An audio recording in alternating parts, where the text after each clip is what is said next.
Good evening, everybody, and welcome to the City of Menifee's Park Recreation and Trails Commission regular meeting. It's December 7th. I'd like to call this meeting to order at 6 p.m. And I'd ask our secretary to please do roll call. Chair Ackerman. Here. Vice Chair Faust. Here. Commissioner Tremblay. Commissioner Sanchez. Commissioner Peterson. Here. Thank you, and I'd like to ask Commissioner Peterson to lead us in the Pledge of Allegiance. If you may all stand. I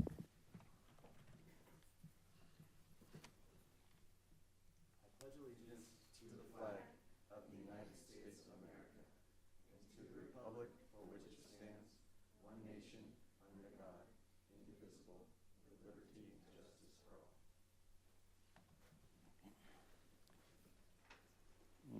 Thank you, Commissioner Peterson. Item number 4, presentations. We have a new commissioner introduction. Mr. Nix, would you like to? Yes, Chair Ackerman, I'd like to introduce Mauricio Mo Sanchez. He's our new commissioner, and I'd like to give him some time on the floor if he'd like to introduce himself to the commission and the community.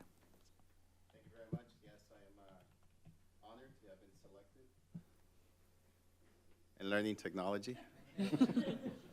Thank you very much for having me, and thank you for selecting me. I'm very honored, and I look forward to serving this city. Thank you.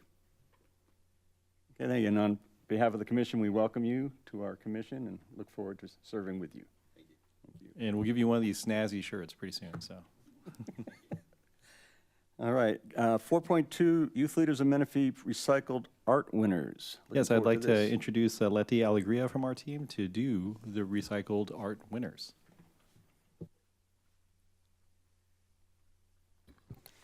Good evening, everybody, commissioners and participants.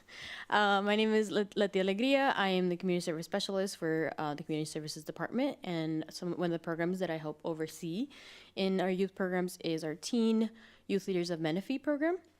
I'm sure you guys are familiar with what they do. They're, just to summarize, they're a group of motivated high school students who implement and promote programs to benefit the youth in the community. And actually, one of their initiatives is a green initiative that helps support and implement programs for sustainability and environmental friendliness. And one of their programs, led by our green team in the Youth Leaders of Menifee, is a recycled art contest. So this year's theme is unity as an overall theme for youth leaders. And our green team decided to do a contest based on that theme of unity in nature. So they really wanted the community to express what unity in nature means and how they connect with nature through recycled material. With me today, I have our green team lead, Alessandra. She's been an officer for 3 years for the green team, and she's instrumental in getting all of the initiatives going through. So tonight, we're actually honoring our contest winners for this recycled art contest. So without further ado, I would like to present our first winner, who is Oliver Whitecross. He is the recipient for the kinder through second grade category. And here are a few words from Oliver on the meaning of his artwork.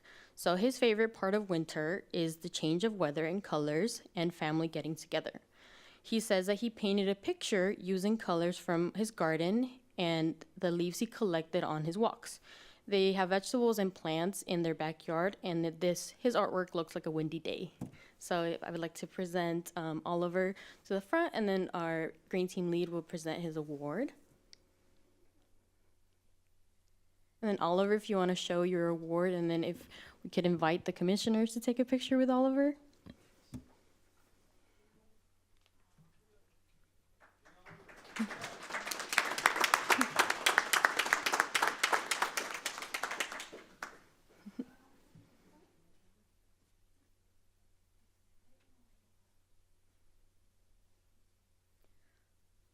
So like I said, our goal to this program is for our youth in the community to promote recyclables and sustainability with the creativity of their artwork.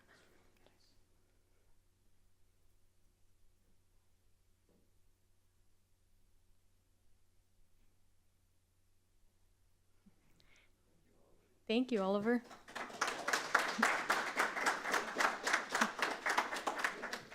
All right, so then our second winner is Amir Bubadi. He was the winner of our 3rd through 5th grade category, and here are a few words that describe his project. So Amir, in the meantime, I would love to invite you to the front to receive your award. So his project, what it means to him is helping the world and saving the world. His craft doesn't only help him, but it helps everyone and everything.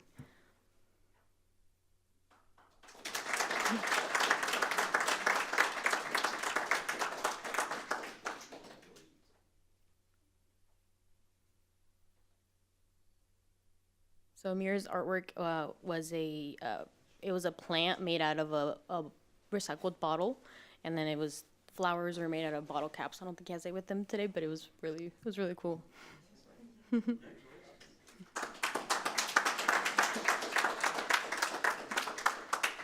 Well, thank you guys for having me up here, and again, thank you guys for participating and being part of this initiative of sustainability.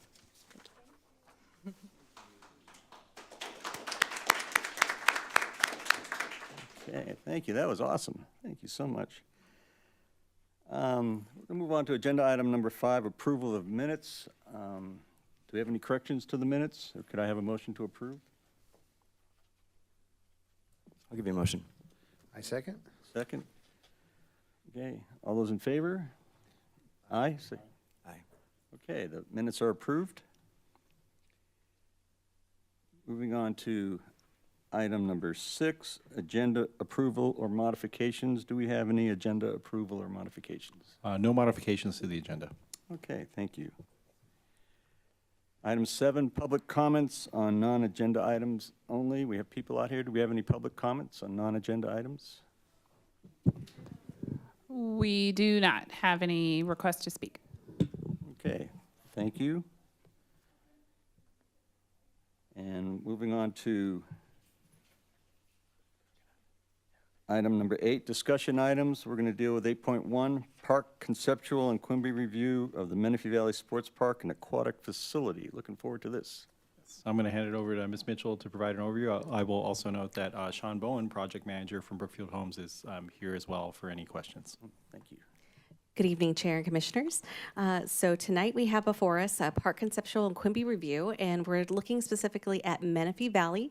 This is part of a specific plan, which is a much bigger project. It's kind of all-encompassing mixed-use, business, residential, maybe even a school someday. But we're going to focus in on the park. So for this, the Menifee Valley specific plan, we're talking about the residential area is just over 200 gross acres, with over 1,700 residential split between single-family homes and multifamily dwelling units. And so when we're looking at the Quimby requirements when it comes to our municipal code, chapter 7.75, as far as parkland dedication or fees, the developer is looking to dedicate parkland for us. And so based on the formula that's provided in the information, we're looking at approximately 26.1 acres that is required for the amount of family dwelling units. And so I'm not going to repeat all the formula on there, but just want to make sure that you guys have the 26.1 acres. And with that, the developer is looking to provide us a sports park. I'm going to go on to the next slide, sorry.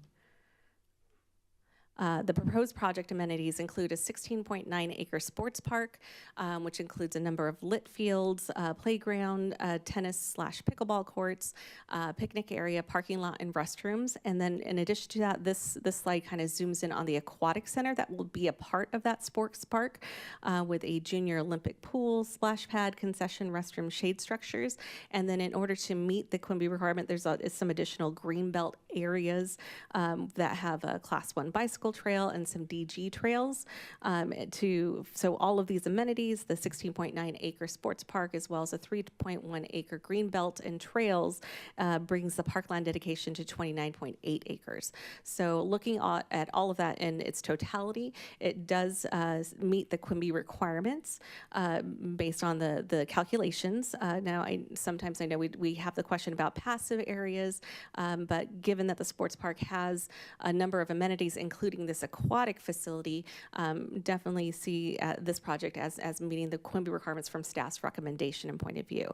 But we'd like to open up the discussion to our commissioners to take a look at the park conceptual plan. I can take it back to the previous slide, and if there's any questions about the amenities or any feedback you'd like to provide, we've got our park landscape manager, Bryce Howell, who can answer some of those questions. Commissioners, questions? Commissioner Faust. Yes, the pool, what was kind of a surprise. What made us decide to go with a pool for this specific project? This is located physically located in, is it the northeast part of the city? That's correct, yeah. That's correct. It would be just north of where Heritage Lake is, Yeah, the okay. large in between there and Heritage High. As far as the aquatics facility, you know, that was, as this commission definitely knows, that was a request from the original Parks Master Plan in 2016, and then we heard it quite a bit during this last Parks Master Plan that was just approved in July, the need for aquatics facility. As presented to this commission and to the city council and approved by city council yesterday, we were partnering with Parish Union High School District to start an aquatics program using their facilities and paying facility rent. But you know, we still heard very much from the city council, the community, and the commission that there's a desire to have a municipal pool operated by the city. So when we were looking at opportunities to do that, you know, because for the city to construct a pool on its pool facility on its own, it's quite very expensive. And you know, even talking to some of our nearby agencies and cities that have done it recently, it could be quite pricey to do. So we were exploring all the new developments that were coming through the city and looking at if there was a development that would have the capacity to add that. Considering the amount of homes and the park and the development, and we approached Brookfield and they had a very nice proposal already to do a very large park, and we asked them and said, hey, you know, this has been an ask and a desire of the community. Would you guys consider doing it? And they really stepped up very graciously and said, yeah, no, we'll look at it and see what we can do. Originally, they did have more of a multi-use field there. We said, hey, you know, that rectangle is about the same size as maybe a aquatics facility. And Sean and the team were like, you know what, we think we could make that work. And so that we went back and forth, and they included that junior Olympic size pool, and then also that splash pad feature as well to create a complete aquatics facility with, you know, restrooms and all that, and a little ticket booth area as well, and have it gated and from the rest of the community for safety, the rest of the park for safety purposes. So I think they've done a fine job as far as meeting that and offering it. And it's I think a great amenity and something that that's greatly needed desire in Menifee. We don't have a city pool yet, so this would be the first one. What kind of capacity do you think this would, being the first one, as far as being, you know, users per day, or is that's a factor? Is there a formula for square footage of pool versus people, or? Yeah, for the partnership that we're having with Paloma High School, correct me if I'm wrong, Mariana, we're anticipating maybe about 4,000 users or so, right? For the season, yes. For the season, and that's on a limited use basis because we're constrained by the number of hours as we presented to the commission before. So we can maybe possibly even do double that here Yeah, during the season. the capacity would definitely depend upon the programming. There's a desire for, if there's a desire for adult swim or lap swim, that's definitely not as many people that you could serve versus the swim lessons, which, you know, you get 6 participants per instructor, and a pool this size could hold definitely between 6 and 8 instructors. But so it just depends on the programming. Or open swim time. Open right. swim, Yeah. recreation swim, maybe even dive-in movies. That's my dream. Yeah. Oh, and then also when you mentioned the constraints, you know, definitely great partnership with Parish Union, great partnership with Paloma High School to get this off and running next June. But where we are constrained with their schedule, especially since school starts so early now. School starts in August, right? So we lose that whole month. If, you know, we had our own city pool, we can still program it through August, maybe even September, when it's still very warm out here, and we wouldn't have that kind of constraint, so we could have a longer period to have swimming. Excellent. And being on the opposite side of the city too, kind of helps the folks on the northern part of the city have Yeah, closer access absolutely. to a We future could pool. still have this in operation after it's built, but then still possibly have that partnership as well. And would you see this, a city-owned pool as a seasonally operated, though, probably shut down during the winter months? Most likely, that's what Just 'cause the a cost. lot of other cities in our area do, yeah. And it's, you know, it's outdoor. I dare not ask to make it indoor, so. You can't put a dome over this one? Bryce and I have asked enough of poor Sean over there, so. And then, will this park not consist of any multi-use fields, only baseball fields? We actually were, Bryce and I were having a very good conversation with Brookfield about that, because this is very close to the existing Heritage Lake Sports Park. It's actually right across the way from it, and the Heritage Lake Sports Park is all multi-use fields. It's all soccer-type fields, so we thought to complement that, we would do more of the baseball Little League fields. And one feature of this development that's being proposed is to maybe have some connectivity between the two parks. Well, I think that, just knowing from experience, the Heritage Lake Sports Park, Valleywide doesn't consider that multi-use fields. They say those are soccer fields, and they prioritize only soccer. So if you have any other sport, whether it be like football or anything, they won't gain access really to those fields as much as if it was a soccer. So that's why I was asking, like, so it'll be mainly baseball there. Yes, yeah. Thank you. That's interesting. I didn't realize Valleywide programmed that way. Unfortunately, yeah. All right, thank you, Commissioner Tremblay. Any other comments? Commissioner Peterson? So for the pool's operation, will that be replacing what we're doing with the Paris Union? Oh, schools? as mentioned, there might be an opportunity to still do both, considering that Paloma High School's on the other side of town from this, you know, because this is on the northeastern side of Menifee, and Paloma's on the southwestern side. So there could be the possibility to do both in the future when this is built. And there's a lot of very nice amenities here. Also, there's a, if you look at what would be the bottom right of the picture, there's actually an existing hill there. And so we're also working with them at having a trailhead. Thank you, Peter, very much appreciated. Where in the parking lot, there would be a kind of a trailhead where, you know, there's like where people can start the trail, then you can see the trail going up that existing hill. So using the existing terrain, very good design, and then kind of working the park into there where you have that nice hill overseeing the park, or when you're at the park, you can turn around and see that nice existing hill and having that trail. Thank you. And then pickleball courts as well, and the concession, and having a very active playground, and having a very good complete park concept. Commissioners, anything else? Commissioner Sanchez? Okay. I have a question. I see you have Little League specific labeled there. Could we consider those diamonds also for use with softball, adult softball, and? Yes, Little League and softball size are the same. Yes. Okay. All right, thank you. And just one last question on the parking to support if you had 3 games going on at once and the pool's fully up and running, is there adequate parking for anticipated usage? I believe that's, unless you know right off the top of your head, Sean, I believe that's something like 80 spots there, plus we have all the adjacent surrounding parking around the park, the street parking. Anything else, Commissioners? Could we get a motion to approve the Menifee Valley Sports Park and Aquatic Facility? Motion. Do I have a second? I'll second. Any further discussion? All those in favor? Aye. Aye. Aye. Opposed? All right, thank you very much. Do we have, do we have to make a second motion as far as it meeting the Quimby requirements? I took that one motion as approving both, unless the commission thought otherwise. I'm good. I'm good, thank you. Moving on to 8.2 Salt Creek Feasibility Study Final Report. We actually have Pamela Dawson-Walling from Docket Engineering to present this report.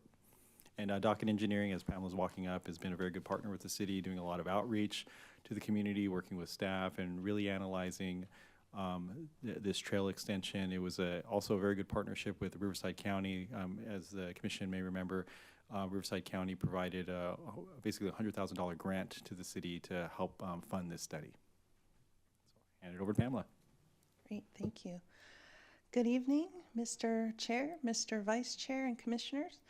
Over the past 8 months, I should also mention, my name is Pamela Dawson-Walling, as Jonathan mentioned. I'm with Dock and Engineering, and we've had the pleasure of working with Mariana and her team over in Community Services for the past 8 months, studying the feasibility for the Salt Creek Trail extension. So I'm really excited to be here tonight to tell you all about it and what some of our conclusions were. Starting with, what is the project?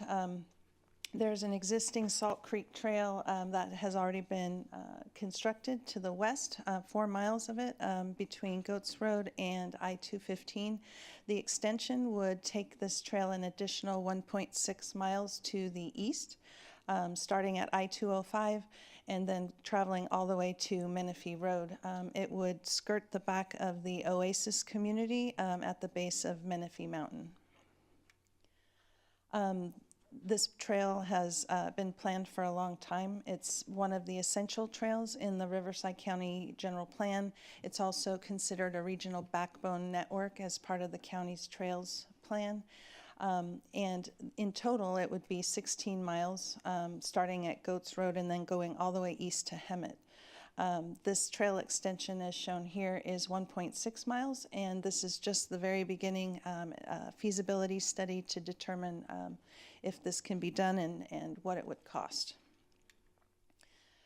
This is just a conceptual purpose and need. We would anticipate that in future phases of the project, it would be refined and dialed in to help define the project a little better. But initially, the purpose of the project is to implement the general plan circulation element, to provide active and alternative modes of transportation, improve safety by decreasing bicycle and pedestrian fatalities along roadways, improve air quality, and then also close trails or gaps in the trail system. The project is needed to provide active modes of transportation so that folks can get to and from schools, retail, businesses, jobs, and recreational amenities. So we'll go through right now a little bit of the existing conditions on the project site, starting with utilities. So the vast amount of the utilities that are currently in place out on the project site occur on the far east and the far west segments of the project where there's currently development. In those locations, particularly along Antelope Road and also along Menifee Road, we have all of the typical utility amenities, including water, sewer, electric, gas, telephone, and fiber optics. Through the middle section of the project at the base of Menifee Mountain and north of the Oasis community, there's relatively little utilities in that area. In terms of drainage, being at the base of Menifee Mountain, the runoff from storms that occur in the area comes down the mountain from the north and approaches the Oasis community. So there's a lot of different, so I should say, I should mention that right now there is a dirt path, informal dirt pathway through this area that's been used in the past informally by folks.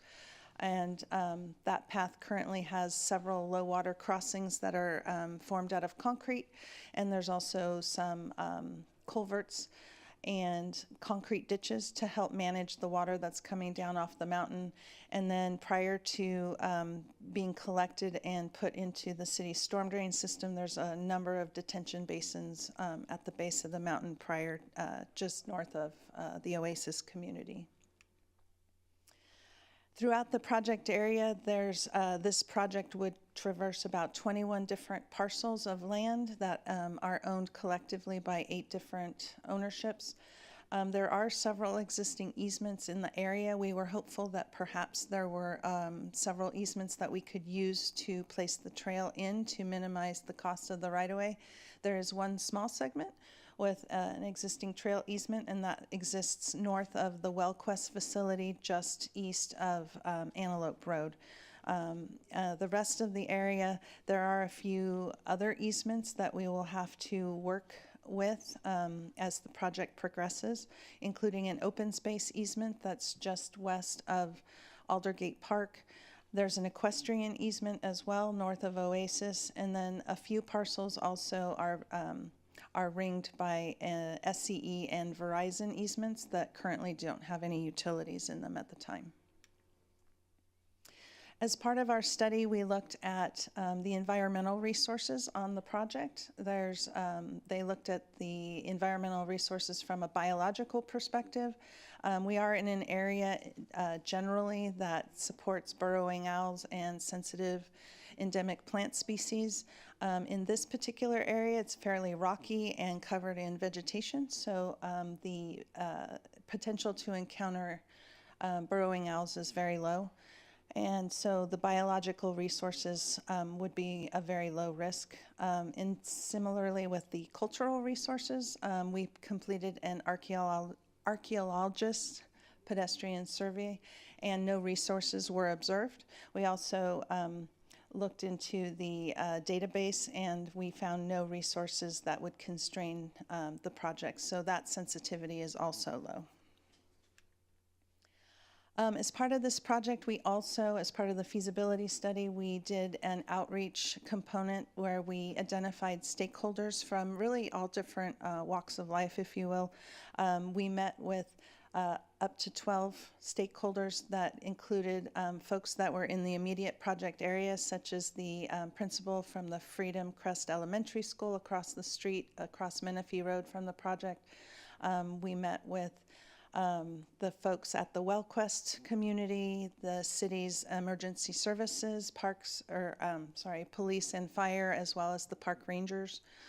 We met with your very own Bill Ackerman, and also folks from Valleywide, and also we looked up several bike shops, and we met with one of the owners of a bike shop to see if he could give us the perspective from bikers. And so we essentially met with these folks so that we could present the project to them and basically get their thoughts and ideas and feedback so that we could better form our concepts for the project. And what we heard from them, we heard both a lot of positive feedback, and then we also picked their brain on the things that they would be most concerned about. In the category of positive feedback, they really liked the fact that this would encourage active lifestyles and provide recreational opportunities. It would promote overall connectivity, and everybody was really in favor of the aspect of the project that included the parking lot at the far west end of the trail extension. Some of the things that they thought we would need to address as part of the project included the use of electric scooters and golf carts on the trail, security and privacy for the adjacent homeowners of the Oasis community. And Valleywide was very concerned with construction impacts to Aldergate Park, which they currently operate and maintain. And then just overall maintenance responsibilities. And so based on the feedback that we got, we started putting together some alternatives for the trail. There's various aspects of these alternatives, so I'll start with the cross-section of the trail. I mentioned before that there's 4 miles of the trail that have already been constructed to the west of the extension, and it consists of 12 feet of paved surface divided in 6 feet in each direction, with 2 unpaved shoulders along the side composed of decomposed granite. It seemed like a very good idea to be consistent with that same cross-section, so we're proposing to continue that same width throughout the trail. In terms of the horizontal alignment, our main desire was to start with the existing dirt trail because that gives us the best bang for our buck in terms of cost efficiency. We also, though, heard from the Oasis community that they were very interested in having the trail There's several places where the existing dirt trail gets very close to the backyards of their homes, and so they were very interested in options that would push the trail away from those locations. And so what we ended up with were 3 feasibility alternatives as part of this study that consists mainly of 3 segments each. So the west conform and the east conform are largely the same for all 3 of the alternatives, and that's primarily because those are the most constrained locations where we don't have a lot of room for variation. But the middle segment is where we have the ability to be a little more creative, and so that you will see there's variations among the 3 alternatives, and they basically provide various levels of offset from the backyards of the Oasis community. And then once we lay those horizontal alignments out, then we work on the vertical alignments. And so you'll see at the bottom of these exhibits the topography of the area. The overall topography of the area has a range of 100 feet in difference between the highest and the lowest point along the trail. And so we laid out the vertical alignments such that we could try to minimize the slopes as much as possible. By and large, all of these alternatives provide about 50 to 55% in the 0 to 5% slopes, and these are longitudinal slopes along the trail. And then there are some that are moderate, from 5 to 8%, and then another 25% that are a little more steep, between 8 and 12%. And that is pretty consistent amongst the 3 different alternatives, with alternative 3 providing the highest amount of green and yellow slopes. Access to the trail is primarily going to be at the east and west conforms. Through that middle segment, as I mentioned, we are located between Menifee Mountain to the north and the Oasis community to the south. Oasis is a gated community, and they indicated to us that they would prefer that there were no access points along the back of their community. So the access points to the west would be at Antelope Road, and those would be just north of the WellQuest facility, as well as, so the project, after it crosses along the north of WellQuest, it crosses Whisperwood Drive. So there's an opportunity to jump on the trail there. And then it would connect at the far south end to the existing trail along Antelope Road. Farther to the east at Aldergate Park, there's several options for access to the trail, both along Menifee Road and then 2 options in the park itself. There are a couple of road crossings as part of the project. The Whisperwood Drive, as I mentioned, is a residential roadway, and the benefit of that roadway is, and the photo there is in the upper right corner, the trail would cross just adjacent to the gate that separates Whisperwood Drive, the public part of Whisperwood Drive, from the private Oasis. So there's really no through traffic. So we would propose to provide a crosswalk just to the adjacent to the gate, and that would be a very safe way to cross the road there. At Antelope Road, this roadway is a little bit more heavily traveled with higher speeds, and it is on a grade. And so we did meet with Public Works, Carlos Geronimo, and we discussed various options for crossing Antelope Road. What we decided on was that we would implement a pedestrian signal at this location so that when folks on either side of the road needed to cross, they would push a button and the light would turn red and folks would have to stop for them to cross. The amenities along the trail, the primary amenity that we've identified that folks, the stakeholders really enjoyed was the trailhead parking lot. So they're on the west side of the project between Antelope Road and I-215. There's an area there that can be utilized to provide a trailhead parking lot so that people who are not in the immediate area can go and park there unload their bike and jump on the trail. We did notice that that is informally already happening at the far south side of the proposed trail extension, where we meet up with the existing end of the existing trail. Folks are already parking on the wide shoulder and unloading their strollers and their bikes and jumping on the trail there. So this would be a safer option for them to be pulled off the side of the road. And then another option that we identified, so on the far east side of the project, just west of Aldergate Park, there's a grade change in the topography. And when you get to the top of the mountain or the hill, there's a great view of the entire city. And so we would propose to make that an official overlook, where we could provide some very natural boulders for seating, and folks could, and signage, so that folks could go up there and kind of look out at the spectacular view that's offered there. So part of the trail, in addition to just the materials to make the trail, there's also the right-of-way component. As I mentioned, we'll be crossing many different parcels that are privately owned. So we would have to get right-of-way to both construct the trail, so that would be a temporary easement, and then we would also need the permanent easement so that the trail could be continue to be operated there, and that this the operating agency would have rights to go in and maintain the trail into the future.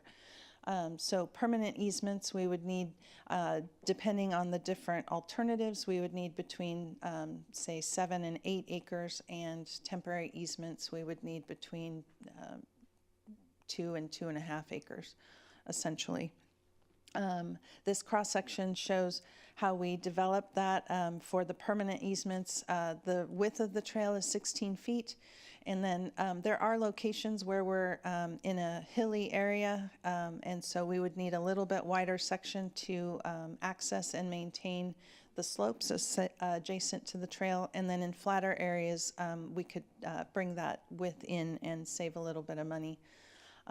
The alternative 3 that travels along the existing dirt path for the most part, requires the least amount of right-of-way for this project. So here's a summary of the cost estimates for the various alternatives that we considered, and then we broke out the parking lot separately as an option for phasing. And so these were provided in current year costs, and then recognizing that we're at the very beginning of a relatively long process that has to go through environmental clearance, design, and then construction. That's going to take a few years, and there might be some inflation involved. So we escalated that from current 2023 dollars all the way to 2026 dollars. And so the trail itself is estimated to cost between 8.5 and 10.5 million, exclusive of the parking lot. So some of the factors affecting the cost, we've noticed a huge change in the cost of materials and the availability of materials compared to prior to the pandemic. So costs have escalated significantly, and so that has come into play. This particular segment of the trail, as compared to the segment to the west, is in a very flat floodplain area, and this particular extension is in a very hilly area that has a lot of rock, and so the excavations will be difficult, and I wouldn't be surprised if they needed to do a little bit of blasting to get through some of the excavation areas. This area, being in the hilly area and at the base of a mountain, is also going to need a lot of drainage facilities to control and manage the drainage so it doesn't destroy the trail. And then, as I mentioned, we also have some right-of-way constraints, and in one area, in order to, it was on the far west, as we start to ramp down towards Whisperwood, there's a really constrained area, so there's a small retaining wall so that we don't have to impact adjacent properties. And then we also included a few minor amenities such as post-mile markers so that folks know where they are on the trail in case there's an emergency, wayfinding signs, and then seating, boulder seating at the overlook. Safety and security is also always a big concern for facilities like these, and so we did make a point of meeting with the emergency services folks and the park rangers. They provided a lot of recommendations and suggestions that they would implement in order to maximize safety and security on the project. I won't read them all, but just a few important ones, including informational signs and good lines of sight were important, excluding the really fast electric scooters and golf carts since they go at a different speed than bikes and pedestrians. Making sure that the trail is closed during dangerous conditions. The PED signal at Antelope Road was definitely a big part of safety. And then also, so CEPTED, or crime prevention through environmental design, is a concept that there's experts out there that can tell you how you have to manage vegetation in order to make sure that there's no places for people to hide behind. And so utilizing those techniques as part of the trail design is also important.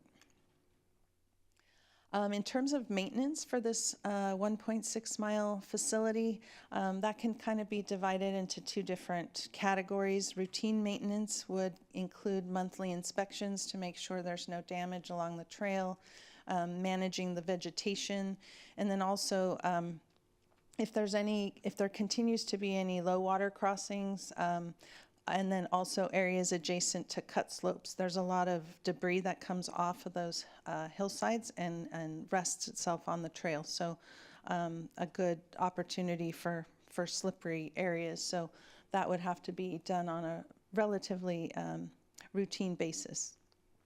Things that would be spaced farther apart would be the management of your drainage facilities, any pavement repairs, fence repairs, graffiti removal, that kind of thing.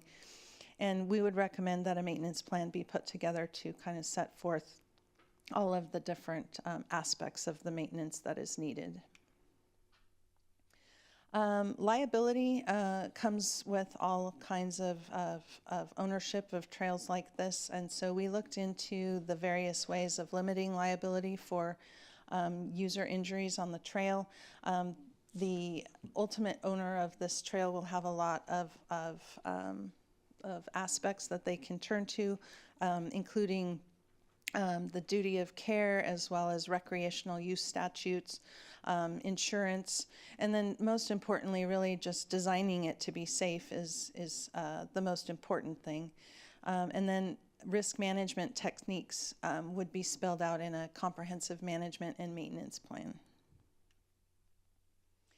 So those were big numbers that were required to fund this project, and so we anticipate that those would be ascertained through a series of different grants or other funding mechanisms, including the Congestion Mitigation and Air Quality Improvement Program, or CMAQ, the state's STIP funds, local highway safety improvement programs, and active transportation programs are all options that could be used to obtain funds for this project. And then another way to fund projects is to break it into pieces. Now, the actual trail itself doesn't lend itself to an automatic segmenting, if you will, because if you did that, there wouldn't be you wouldn't want to have a stopping point in the middle of Menifee Mountain, so there wouldn't be any logical termini. So what we would suggest is, if there is an interest in phasing the project, perhaps doing the parking lot separately, or phasing any of additional amenities that were being thought about in terms of implementing those on the trail. There were a lot of, the stakeholders had a long list of amenities that they were interested in, but they all tend to be expensive, and so amenities would be another thing that you could look to adding later. The anticipated schedule in a perfect world where all of the stars aligned, we took about 8 months to get the feasibility study completed. And if we were able to have the funds to fund the next phase, which would be the planning and environmental phase, that could get started as early as April of 2025. It would take about a year to do the anticipated CEQA and NEPA document for the project. You could then go into final design if funds were available for that, and that would take about 15 months, and that would take you to July of 2026, at which time, if construction funds were available, you could bid the project and have it completed in place by December of 2027, optimistically. So in conclusion, after having looked at all of the various elements of the project, we've determined that from an alignment standpoint, there are numerous viable horizontal and vertical alignments. I would imagine that as the project progresses into future phases, particularly the planning and environmental phase, that additional alignments could be evaluated, and ultimately a preferred alignment would be developed and selected. In terms of resources, there's really insignificant utility and environmental constraints out there right now, and there's a lot of significant drainage infrastructure out there right now that we would try to preserve and then also augment. From a right-of-way standpoint, there are numerous easements that would need to be obtained and existing easements that would need to be crossed, and so that would be a process that we would have to surmount there. And then finally, I think of all of the things, there is a significant overall cost to the project, but there are also multiple funding sources that could be explored in order to pull all of those together and pool them to fund the entire project. So the next steps from here after the feasibility study, really to identify the lead agency for the next phases of the project. The city has partnered with the county, and so I think there will be future conversations to determine who will take the lead for the next phases. And then the next phases will need to be funded, and so developing a funding strategy that would both serve for the short term, the immediate phases, and then the long term, which would be design and construction, would be a great thing to do next. And then really in order to, I've been involved in a lot of trail projects, and really the thing that makes them move forward is having them be a priority and having a lot of support and a strong project proponent. And with that, I will turn it over to you guys for questions. Thank you for that presentation. We have questions, commissioners? Commissioner Faust. Yes, thank you. Thank you for the report. Excellent. Excellent study, too. Yeah, several questions, and maybe Menifee staff might have to answer a couple. Under the areas of concern that were brought up during public outreach, are any of these an issue on the existing Salt Creek segment now, especially? I've never seen a scooter or a golf cart. I think it's posted that those aren't allowed, but security and privacy of adjacent homeowners, because I know the existing section goes right behind people's yards and such. In fact, a lot of those homeowners have gates to on their property to access the trail. They have their own little private gates. But are any of these concerns already existing, or have been? So we haven't heard too much of like the privacy or anything like that. I haven't really heard any of that. The scooters or the electric bikes, you know, that are out there, but the Rangers patrol that, and PD actually goes on there as well. Those have been. It's not like it's a high, you know, thing, but that has been an occurrence, and we've dealt with that, and it is posted that they're not allowed on there. But it's not like it's a everyday situation where there's though on there, but that has come up before though. So yeah, you mentioned, because I had a note about electric scooters, but e-bikes are not banned. Are they on that trail? No, the bicycles, the e-bicycles are not. No. Okay, and that wouldn't be proposed for something like this too. Who maintains the drainage facilities now that are along this new segment? Because that was mentioned as something we were going to have to, was going to have to be maintained once the trail was in, but who's maintaining them now? Since there's so many different property owners and stuff, are they, each individual property owner has to do it? Does Oasis send people back there because it's a potential flood impact on their community? I believe that the Oasis community, that would be my best guess, if you will, and primarily because the facilities appear to be put in place to protect all of this water. It's basically coming right towards Oasis, so it's managing that, and also I believe it falls mostly, so a lot of the property right north of Oasis is owned by Oasis. Okay. And so I believe most of those facilities are on their property. And does the county have any kind of a funding pool in reserve for this?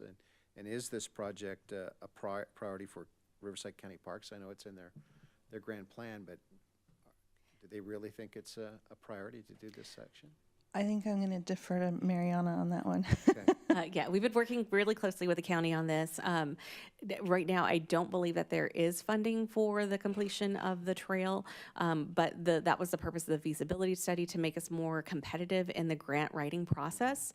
So I believe our next steps are going to be to work directly with county staff to determine what we are eligible for and what grants we can start to pursue now that we have this documentation. And were the property owners that easements are required through, have they been contacted? And was there any strong objection to this? Especially the private ones? Yeah, the only property owner that we spoke with directly was the Oasis community, and Valleywide owns a little bit over on the far east as well. We spoke with both of those, but none of the private owners, only because it's, I don't know, a little premature. Okay. When the first time that we usually reach out to an owner, we're a little bit farther along and have more information for them. I believe we also, for the private owners, we did get permission to enter. Yes. So to kind of survey and do that. So that's the extent of the contact.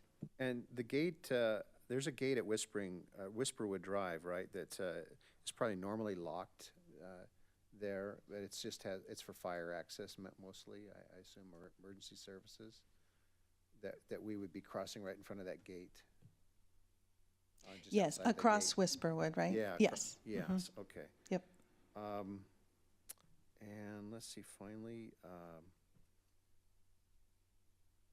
I was just curious about I guess construction impacts to Aldergate Park. I guess because many of our access points would be on the east side, would be right through their park. Parking for users on the east side entrance would be probably at Aldergate, because I wouldn't think that Menifee Road has safe parking.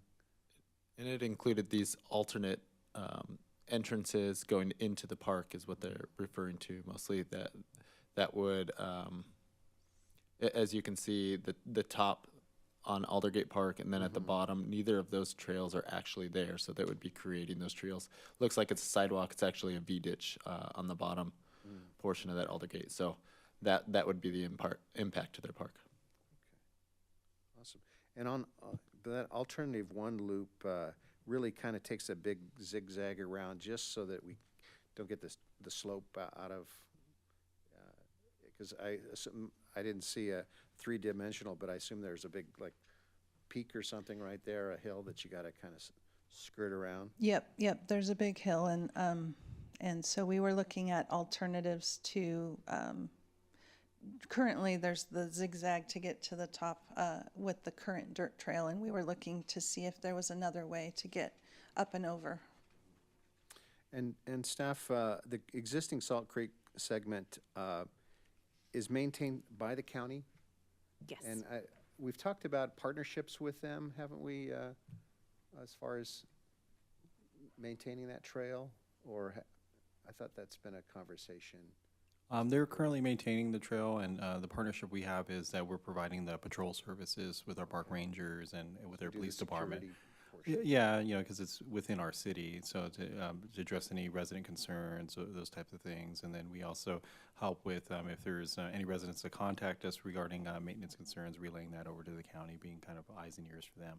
And we'd assume they would continue maintenance on this segment as well, too. It really depends on, you know, who takes responsibility for the construction and all that. Thank you. Those. Yeah, comments, questions, commissioners? Commissioner Peterson?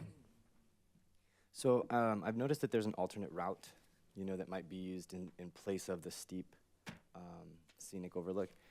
Is that included with the budget that we're working with, or the proposed budgets, or is that separate, or would that be more? Would that be different? Is there, I'm not sure Is the who's overlook on controlling. alternative 3, I think? If there's a way to bring that particular slide up, we can Yeah, check it's- out. I don't know if this is in on the Three, slide that three this- up from there. That's a good shot of it right there. Yeah, so the alternative alignments, Did you want the budget or did you want the alternatives? first the alternatives, Okay. yeah.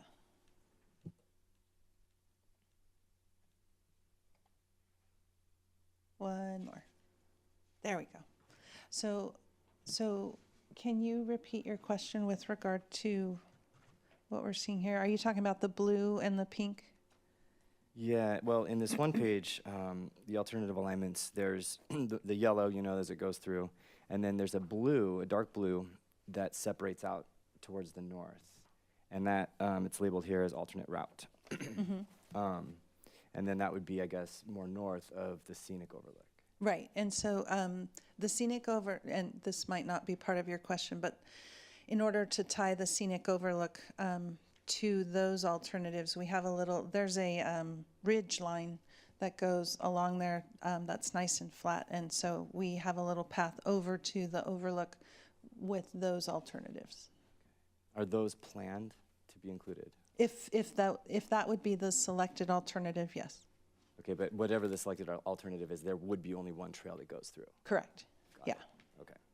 And I envision that so future phases of this project will get a lot more public involvement. Right now, just to kind of help frame and come up with some concepts, we limited our outreach, if you will, to stakeholders like representatives of larger agencies. But as the project moves forward, we'll be meeting with the public and, you know, the Oasis community, and they'll have ideas and thoughts. And so, you know, I envision, as these things usually go, they like this piece of this one and this piece of another, and we cobble it all together and end up with something that we call the preferred alternative.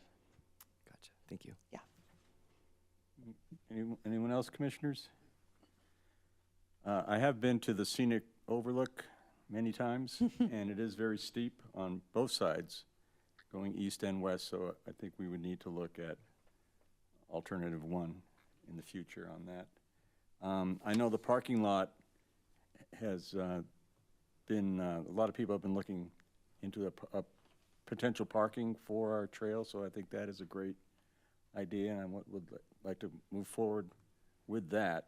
I know City Council has talked to us about looking for potential parking for the trail, and that would also be good for the existing trail that we have now. Those are my comments. Anything else? Okay, and I see we're going to receive and file this, so we don't need a motion to do anything. Is that correct? That's correct. What's likely going to happen from here, as indicated in the next steps, is city staff will work with county to kind of determine, who will take the lead on some potential funding to get us into those next phases. Okay, look forward to this. Thank you for your presentation. Thank you for your time. Thank you. Moving on to 8.3, Park Recreation and Trails Commission 2024 meeting calendar. Ms. Jones is going to take this one. Good evening. So the Parks, Rec, and Trails Commission meetings are held the first Thursday of each month, starting at 6 p.m. Annually, the commission is provided the opportunity to review the next year's meeting calendar to determine if there is a need for any meeting cancellations or rescheduling due to conflicts. Although the commission may cancel or reschedule a meeting at any time throughout the year for any reason, this advanced planning process gives an opportunity for staff to plan for placement of agenda items accordingly. So on the slide here, you'll see a listing of the upcoming 2024 PRTC meeting dates. We've also provided the city-observed holidays, some dates of closure. And so typically we consider the first meeting in January for cancellation, and then the July meeting actually falls on the holiday, so. Discussion, commissioners? Commissioner Faust. Yeah, and I see no problem with canceling those 2 dates. I think in the past, if there was something that was urgent, we could have a special meeting later in January or later in July if there was something that needed our approval. So Anything else? Can we put the slide back up, please? No, February did not have a date, It's February 1st. February 1st. Okay, thank you. All right, we need a motion to approve the 2024 calendar? I move to approve the calendar with July 4th and the first meeting in January, the January and July meetings to be eliminated. Is there a second? Okay. Any further discussion? All those in favor? Aye. Aye. Aye. Opposed? Motion carries. Thank you. And moving on to item number 9, Community Services Department comments. 9.1, Director's comments. I only have just one comment, really. Just a reminder to the Parks Commission and to the community that there'll be facility closures of the community services buildings and the City Hall building from Christmas to New Year's to give our hardworking employees a much-needed break during that time. So we're always very grateful to the City Council that they allow us to take this time off. So we do have emergency services still available throughout the community, and we do have some on-call folks just in case there's any things out there for our department for any things regarding the parks or right-of-ways. If maybe there's a rainstorm or a tree goes down, we still have those available. But for the most part, we'll be spending time with our families. So we just wanted to update the commission on that. And then we'll be open for regular business on Tuesday, January 2nd after the new year. With those closures and very much in line with what the commission just voted on, City Council will also cancel their meetings. So yesterday was actually the last City Council meeting for the calendar year, and they will not have a meeting on December 20th or January 3rd. The next City Council meeting will be on January 17th. And then the Senior Advisory Committee is also taking a break, and they will not have a meeting on December 26th, very much in line with what the Parks Commission just voted on. So just wanted to update everyone on the remaining balance. Our department's still very busy for the end of the calendar year. I won't steal Ms. Mitchell's thunder. She has a lot of updates to provide. So that's all for me, unless you have any questions. Okay, 9.2, Parks in Progress. Mr. Howell. I don't have really just one update on this, just for Courts Ranch, as it was accepted, give the authority last night at council for acceptance of that park. That will be, the fences will come down tomorrow, so that'll be open for the public for this weekend. So enjoy. And that's all I have for Parks in Progress. Yeah, if I may, just a note. Courts Ranch will be open to public, as Mr. Howell mentioned, fantastic for the weekend. We do plan on doing a grand opening ceremony, so it's kind of a soft opening. So grand opening ceremony later on in the spring, when the weather's a little bit better, but it's still fully available. Okay, thank you, Mr. Howell. And if you go there, the grass isn't dead, it's just dormant. It's the type of grass that's there. So 9.3, Solid Waste and Recycling Update. That's Ms. Jones. Okay, I just have a few updates for solid waste and recycling / Menifee Recycles activities. We had one event outreach booth at the pump track. We also did the tree lighting event as well, which was well attended. We did have the final bulky item event, drop-off event of the year, which is a smaller community event at the Sun City Civic Association. The next bulky item event will be in February, February 11th, second Saturday in February. That'll be at MSJC, so that'll be a very one of our larger events. For diversion, litter abatement, we routed 8 illegal dumping requests for bulky items in November, total of 148 for the year. With the bulky item drop-off event, which happened in November, 17 tons of waste, bulky item and litter were collected during the month of November, and no new administrative updates. And there's a photo of our event at the bottom. All right, thank you. 9.4 Recreation Division update. Ms. Mitchell. Ms. Mitchell.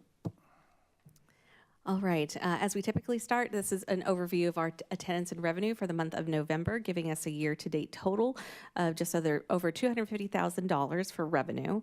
A lot of our programs in November, we had some holidays in there, but we did have our senior center was still active during the month of November, even hosting Thanksgiving dinner on Thanksgiving Day. So again, lots of great things happening and continuing to increase our attendance and revenue. And the next slide, we actually combined our Recreation Division update and special events updates. So if that's okay with the commission, I'll kind of go through both.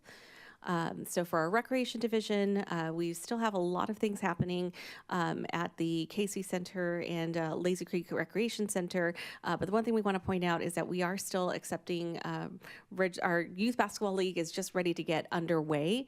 I want to say this week we did some of our assessments to kind of establish some of our basketball teams and looking to start in January. So again, just wanted to highlight our partnership with Santa Rosa Academy, who, as we know, we don't have a gymnasium of our own, but that we work closely with to host our basketball games on Saturdays. So that'll be starting in January. Very appreciative of that partnership.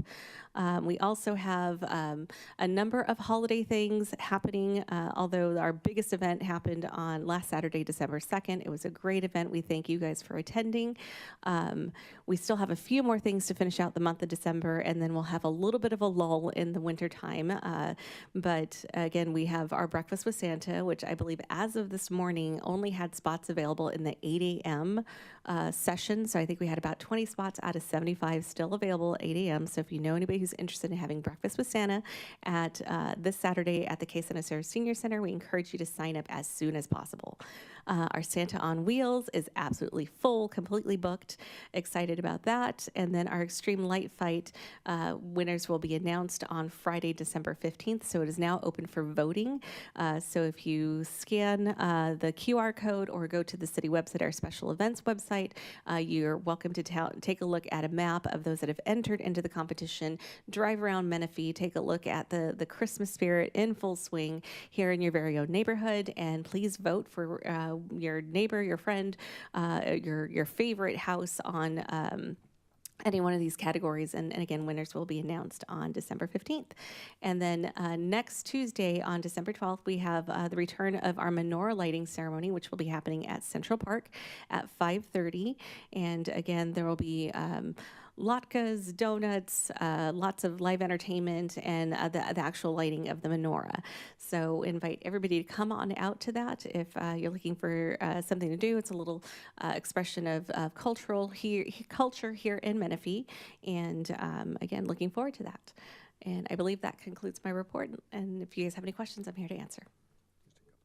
The voting for Extreme Light Fight ends Sunday night, is it, or I thought it said December 10th, I think. I don't know. Let me double check on that. I'll get back to I you. think so. I think it says the can't print's read really anything small. there. I think it's Yeah. December 11th. Yeah. Oh, maybe Monday. then. Monday. Okay, Yeah. awesome. Yeah. You know, and I've been to the Hanukkah, lighting, menorah lighting ceremony in the past. It's a lot of fun, and great food, and it's just an awesome event. I'm glad to see we're able to do it again this year, especially at Central Park. Yes. I will, if I may remark, the Santa for Santa on Wheels must be very excited about being so popular and fully booked, so.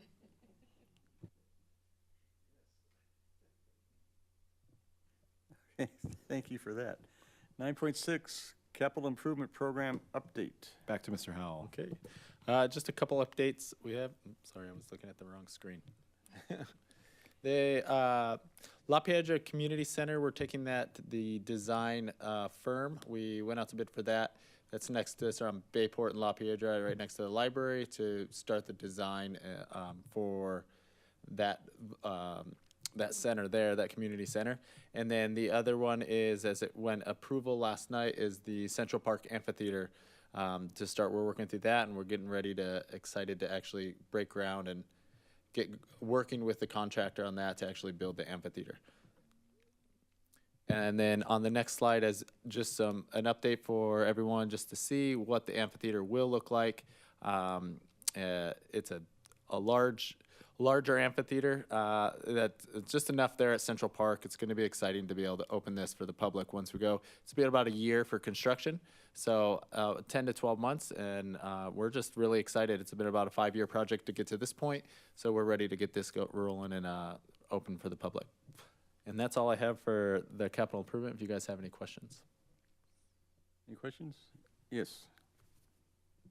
It's just out of curiosity, with the new amphitheater coming, do we foresee the city expanding, like community programming around like the arts or music or? Absolutely. Playhouse? That is our dream. Yeah, we actually hosted our first Shakespeare in the Park this summer, and with an amphitheater, we could definitely see ourselves expanding in cultural arts and performing and entertainment. And I do believe the amphitheater was approved without the sound system built in. Is that correct? Correct. It was without the sound system. As we stated last night, most performers, when they're coming in to perform, they bring their own sound system. They don't want to depend on anybody else's, you know, if it's an actual band and things like that. So that it'll help us with the cost on that. And Councilman Carwin's will be shaded no matter what time of day he's performing, right? It will be shaded. Okay. But when he's performing only. When he's performing. That's good. 9.7, maintenance division report. All right, thank you. We had we added a couple extra things on here, and then even onto the next slide, what we had. So we have 45 for facilities. We had 50 work orders submitted, 45 completed. We had 223 work orders submitted for our parks and right-of-ways. 8 of those were submitted online from residents, and then we have 9 of those that are in process. A lot of those will actually be closed out in the next week. We've had finally started getting some new playground parts that have broken, things like that have been coming in slowly, so it always helps to do that. We wanted to start adding in here, so as you can see, we maintain all the trees that are in the right-of-ways in the parks just from September, and yeah, it is shrinking as it goes. You'll see again in springtime, we'll start trimming more trees again, but we started in September with almost 400 trees that we went through in different right-of-ways and different parks that were trimmed. October we had 137, and then November we had 74.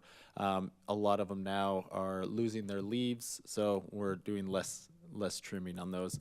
The park rangers, we had in November 463 park visits, and then we had 10 volunteers this last time in November for our Adopt a Trail volunteers. And then on this next slide, it's just a breakdown a little bit different than what we've done before. So as you can see, just our monthly is on the left-hand side. It shows the percentages of just our vandalism that we have, the park maintenance, facility maintenance, you know, just the different percentage of what the actual breakdown of the work orders. And then if you look on the right, we were able to see from the last couple months from summer to fall, and now fall into winter will get a little bit bigger. It's only 2 months worth, so it's harder to compare, but you can see how many work orders of each one from the facility maintenance, from irrigation maintenance or park maintenance, how big it is. The orange will start to grow, like I said, because it only has the 2 months into it. So we're gonna start bringing this in so you can see the quarterly the difference between seasons and how things are starting to reflect, if it's vandalism's starting to pick up, or if it's going down, or if athletic maintenance, things like that. If I may add one more thing to that, it's a little deceptive on the percentages because it does count the work orders, and of course, it might be the most appropriate way to do it, but some of these work orders take much longer than others. So like a lot of the irrigation repairs, you know, they may take an hour or two to repair, or when we have a serious park vandalism, we've had a lot of serious park vandalism this calendar year. It could take us weeks to repair. We've had some things that I think we even presented the commission before, where people are coming in and being very disrespectful and damaging and tearing sinks out of the walls, or taking out toilets and scratching up mirrors, and it takes us, you know, maybe weeks to take all that material out, replace it, and some of it, you know, we don't have plumbers on staff, folks like that, where we have to contract it out. So although, you know, that's why I think Mr. Howell's like emphasizing, you know, looking at that percentage of work orders for vandalism, that is the percentage of work orders, but one work order for vandalism isn't equal to a work order for an irrigation repair. It takes us quite a bit more time. Okay, any comments or questions, commissioners? Okay, item number 10, commissioner reports on committee activities. Do we have any commissioner reports? Commissioner Peterson. Okay, well, it's actually, you know, the event season. It's been a lot going on. To start with, I attended the veterans event, and just to put it one way, I was essentially overcome by emotion from the minute they started playing the national anthem until I got in the car and left. It was an unbelievable event, and I thought that was amazing. So I really appreciated the opportunity. With that, let's see, the Trot for a Cause. That was for my family. We had a lot of fun. I got to dress like a turkey, and you know, seeing the people out there and you know, healthy Menifee, and working towards, you know, a better tomorrow for our children and our you know, our community. It was a very cool event. The rock wall was actually very fun, so that should come back every year. Yes, and then to cap it off, the tree lighting ceremony. It was unbelievable. It was magical. It was a lot of fun. The vendors, the people, just everything was awesome. That was a very fun event, and I couldn't say anything that needs to be changed with that one. That was a lot of fun. So I love to see those big events. Now, the Fall Festival, you know, and these other ones, they're very exciting. So thank you. Commissioner Faust. Thank you. I just wanted to echo what a wonderful job staff did on the Fall Festival. It was just an outstanding evening and well attended. Gosh, it seems like it gets bigger every year, but decorations, the snow, you know, since we've been doing that, it's really popular and a lot of fun. And I got to see a little bit of how they made the whole thing too. That was pretty cool how they made the snow and stuff. But just great job, staff. It was a wonderful event.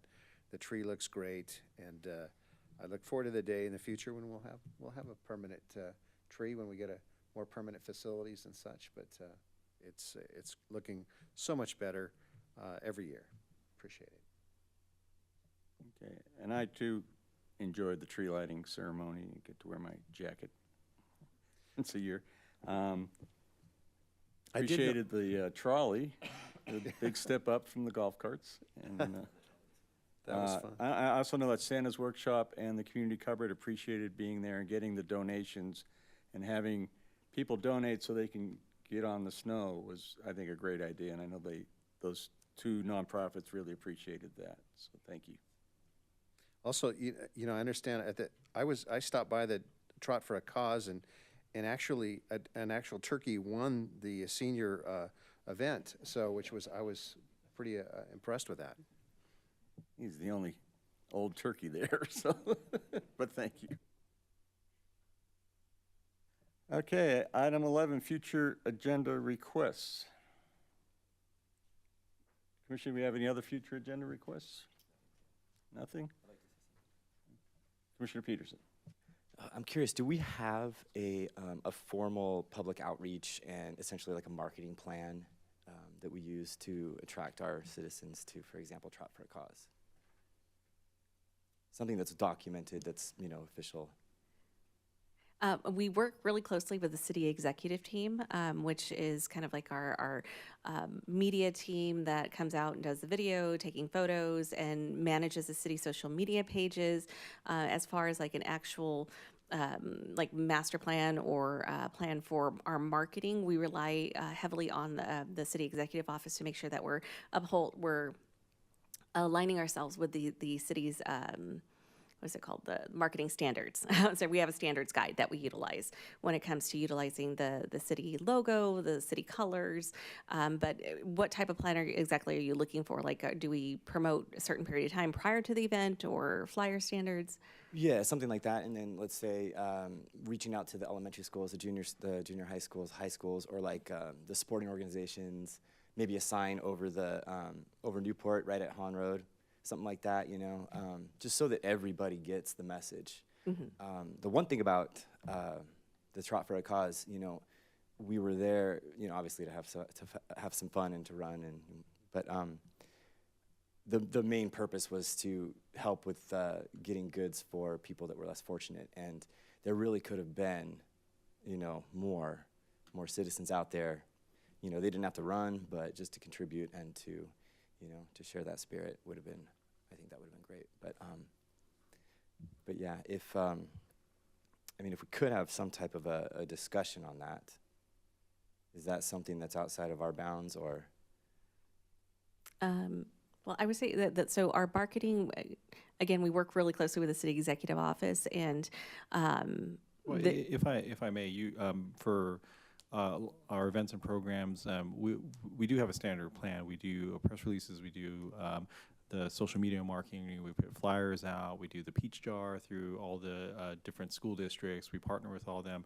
We have a community partners meeting that we meet bi-monthly with all the nonprofits and school districts in the city, and we have a very robust, I want to say there's almost like 1,000 people on that email list. So we send those emails out, all those directs, as a force multiplier. You know, as you pointed out, Commissioner Peterson, you know, there's that built-in audience with the schools. I mean, even I get things for my kids' school on my phone of different events that are happening in my community as well. So we do all those things as our standard communication plan to get that information into as many people as possible, even getting information to like the Chamber of Commerce and other city partners, and San Jacinto College, where we host a lot of the events.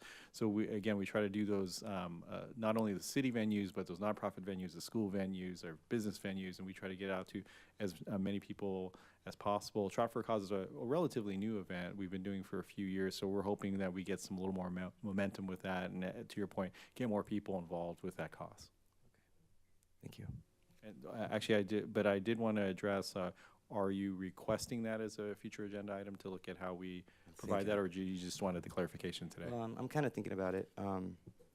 I might actually, I'd like to make a motion then to actually have some documented, what are we going to see, where are we going to see all of the, you know, any outreach for any of our events, where will those be, where can we find them, you know, every time something's coming up, maybe a few months before, that type of a thing. Did you want us to provide maybe an update report to the commission on those things that we're verbally providing? That would be a great start, yeah, how about that?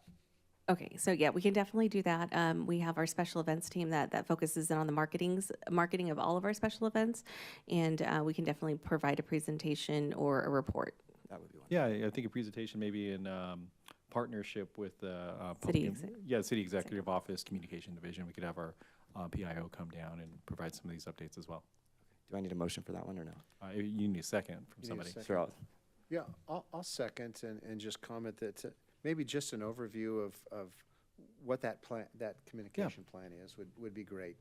I follow City of Paris's community events as well, just to see what our neighbors are doing. Sure. And it seems like they really saturate social media a lot more than I see us do.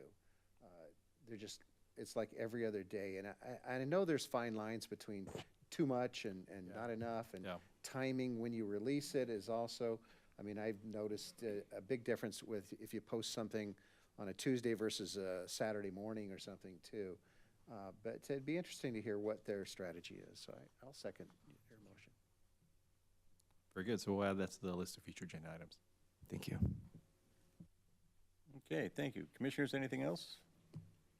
With that, could I have a motion to adjourn? I'll motion. In a second? Second. Okay, this meeting is adjourned at 7:24. Thank you very much, everybody.